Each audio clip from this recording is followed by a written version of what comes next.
Bom, dentro dos princípios da administração pública, a gente já tem no material disponível para vocês as definições de cada um deles e eu vou fazer algumas observações em relação a cada uma delas.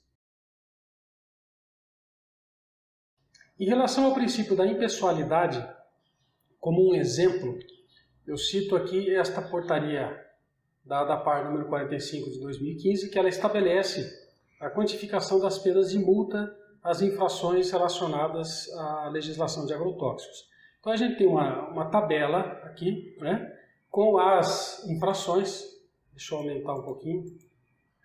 Então você tem aqui, por exemplo, utilizar agrotóxicos e afins em desacordo com a receita ou a recomendação do fabricante, ou a bula.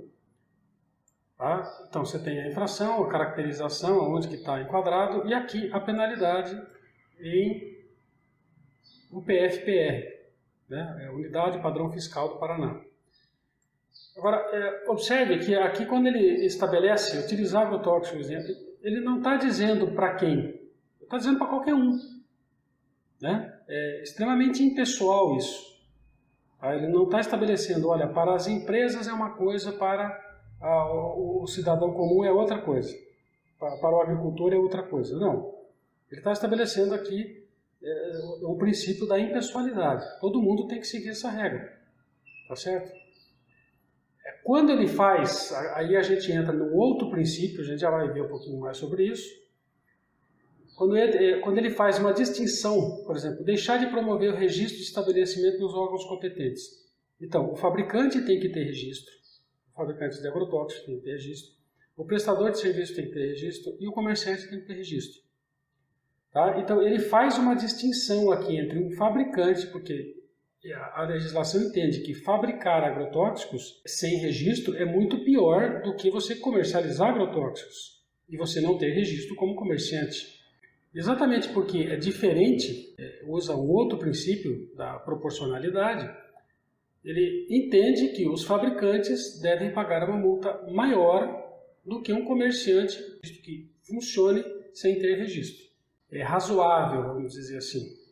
Porém, continua mantendo a impessoalidade. Ambos não podem funcionar sem ter registro. Mais um exemplo de impessoalidade na administração pública está no decreto 4074/2002, que faz parte da legislação de agrotóxicos. Aqui no artigo 37, deixa eu aumentar um pouco aqui, ele diz o seguinte: para efeito de obtenção de registro nos órgãos competentes, as pessoas físicas e jurídicas que sejam prestadores de serviço na aplicação de agrotóxicos, ou que produzam agrotóxicos, ou que formulem, que manipulem, que exportem, que importem ou que comercializem agrotóxicos, deverão apresentar requerimento solicitando registro, tá? Então veja, aqui ele diz, para efeito desse decreto ficam as cooperativas equiparadas às empresas comerciais. Não há nenhum motivo para não equipará-las. Uma cooperativa é um comerciante e uma empresa comercial é um comerciante. Portanto, devem ser tratadas da mesma forma. E são, pela legislação, né, ele dá esta impessoalidade. Em relação aos princípios da legalidade, finalidade e moralidade, eu vou fazer uma observação dando um exemplo desse projeto de lei 6.299-A, 2002, onde ele propõe a alteração da Lei Federal 7802 de 89, que é a Lei de Agrotóxicos, né? Conhecida como Lei de Agrotóxicos. Então, para que você veja como é que funciona o procedimento, não é simplesmente você sugerir uma alteração na lei e acabou. Não, eu quero mudar de A para B. Não funciona assim. Como aquilo vai se transformar numa lei, você precisa justificar essa alteração. Então, existe um procedimento administrativo dentro da Câmara e do Senado para fazer essas alterações de leis ou de decretos, mas aí ele justifica, ele explica aqui, por que é que a Câmara pode propor essa alteração. Aí ele cita a própria lei que ele quer alterar, quais as alterações que estão sendo propostas, e aqui no final ele faz o que se chama de justificação. Ele justifica legalmente e tecnicamente essas alterações propostas. Toda alteração de legislação ou criação de lei, ela tem essa justificação. A gente não fica sabendo disso, isso aqui faz parte do trâmite interno. Quando a gente descobre, a lei já foi promulgada e sancionada. Mas veja que existe uma justificação, uma justificativa para toda essa alteração aí. E aí eu quero fazer um parênteses em relação à legalidade. É o legislativo que formula a política pública, não é o executivo. A gente tem a mania de achar que é o governador, é o prefeito que estabelece política pública. Não. Essas pessoas não estabelecem políticas públicas. Quem faz a política pública, quem estabelece as políticas públicas é o legislativo. Então, existe, por exemplo, uma lei de política agrícola, que é a Lei Federal 8171 de 1991, e o seu decreto regulamentador, que é o decreto 5741 de 2006. Então, toda a política agrícola nacional está estabelecida nessa legislação. E quem estabeleceu? Foi o Poder Legislativo, não foi o Executivo. Qual é a função do Executivo dentro do processo? É pegar essa política pública que já está estabelecida, as normas, os requisitos, as obrigações, as competências, tudo isso já está estabelecido nessa política agrícola, nessa política pública que foi estabelecida pelo Legislativo, e a função do Executivo é colocar isso em prática. Isso é uma coisa que a gente precisa entender. Então, quando um prefeito, um governador diz que vai mudar a política, fazer uma política, não vai fazer nada. Eles simplesmente vão executar aquilo que já está estabelecido. E quem estabeleceu é o Poder Legislativo. E por que eu estou dizendo isso? Porque os órgãos de regulação e de fiscalização, aqueles órgãos que têm poder de polícia administrativa, eles não podem inventar normas.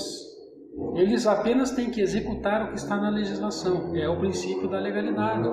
Você tem que executar o que está na legislação, do jeito que está escrito na legislação. Se houver discricionariedade, você pode aplicar a discricionariedade. Se não houver, você tem que aplicar o que está escrito na norma legal. Por quê? Porque não é o executivo que estabelece política pública. Quem estabelece é o legislativo, obrigatoriamente. Em relação à publicidade, quero dar um exemplo aqui. Como regra, todo documento da administração é público, como regra. Existe uma legislação que estabelece os documentos sigilosos. Né? Tem uma lei federal e um decreto federal que estabelecem esses documentos, quais são sigilosos. Ou seja, existe um critério para você colocá-los como sigilosos. Depois existe um tempo de sigilo, isso não vai ficar infinitamente como sigilo. Enfim, existem normas que estabelecem quais são os documentos sigilosos, mas como regra, todo documento é público. Né? E aí você se lembra desse caso aqui, dos diários secretos do Legislativo do Estado do Paraná, onde simplesmente existiam diários secretos com legislação secreta que ninguém sabia. É uma coisa bizarra. Né? É absolutamente bizarro.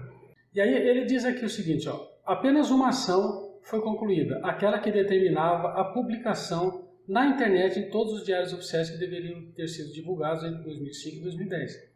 Ora, mas é o mínimo, né? É o mínimo, é um princípio de publicidade, é uma lei, é um decreto, né? É uma norma que está sendo estabelecida pelo poder público. Permeando todos os princípios administrativos, você tem o princípio do interesse público. Qual é o interesse público no sigilo? Qual é o interesse público que está por trás disso? Nenhum. É evidente que não existe nenhum. Outro exemplo. Todas as sanções administrativas devem ser publicadas, de todos os órgãos. Então, o Diário do Estado do Paraná, ele apresenta aqui os resultados dos processos administrativos feitos pela ADAPAR. Então, você tem lá o auto de infração, o nome da pessoa, da onde é e qual é a decisão que foi dada. Para todos tem que ser feito isso. Todas as nomeações de cargos públicos, por exemplo, têm que ser nomeadas, que não acontecia lá nos diários secretos. Lá eles nomeavam e desnomeavam pessoas à torta e direito e ninguém ficava sabendo. Toda a legislação deve estar publicada e disponível para consulta. Então, você tem a legislação ordinária, você tem lá as leis federais, leis estaduais, decretos e assim por diante. E aí você tem aquela legislação que ela é feita dentro dos órgãos. Então, a Secretaria do Meio Ambiente tem as suas resoluções, tem as suas portarias. Isso também tem que estar disponível para consulta. Porque as leis e decretos é mais fácil a consulta. Então, no caso aqui da ADAPAR, você tem lá na aba legislação, atos administrativos. Você vê aqui, portarias da ADAPAR. Vão estar todas as portarias, desde a criação da ADAPAR em 2012 até 2018, que está aqui, né? Em relação à eficiência e economicidade. A eficiência e a economicidade são as principais justificativas para a necessidade das licitações na administração pública. Então, essa lei 8666 de 1993 institui normas para licitações e contratos da administração pública e da outras providências. Aí você vê lá no artigo 3º, a licitação destina-se a garantir a observância do princípio constitucional de isonomia, a seleção da proposta mais vantajosa para a administração, ou seja, a economicidade está aqui, e a promoção do desenvolvimento nacional sustentável e será processada e julgada em estrita conformidade com os princípios básicos da legalidade, impessoalidade, moralidade, igualdade, publicidade e probidade administrativa, da vinculação ao instrumento convocatório, do julgamento objetivo e dos que lhes são correlatos.